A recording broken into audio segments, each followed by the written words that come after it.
મારા ગુરુદેવ પૂજ્ય ભાઈ શ્રી વારંવાર એક વાતને કહે છે, સંસારના ભોગ પદાર્થ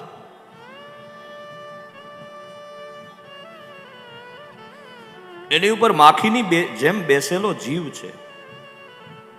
મીઠાશ તો તમને સાકરમાંય આવશે અને મીઠાશ મધમાંય આવશે, પણ સાકર ઉપર બેસેલી માખી બનવું, મધ ઉપર બેસેલી માખી ન બનવું.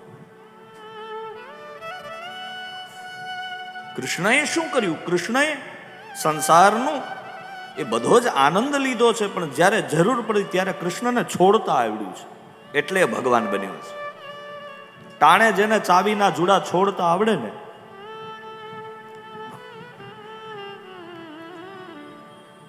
માવડી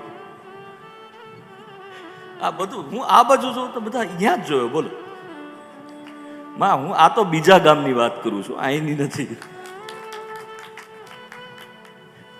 જીવનમાં સુખી થવું હોય તો સમય જુડા હોપી દેવા.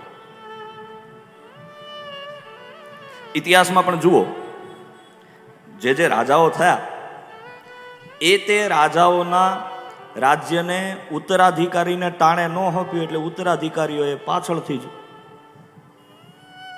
જોજો હિસ્ટ્રી. અને એક ખરેખર ઉત્તરાધિકારી કહેવાને લાયક એ નથી. હા, જે સત્તાને માટે પોતાના શ્રેષ્ઠ લોકોને પણ નાથ અઘરું બહુ છે, સમજાય નહીં.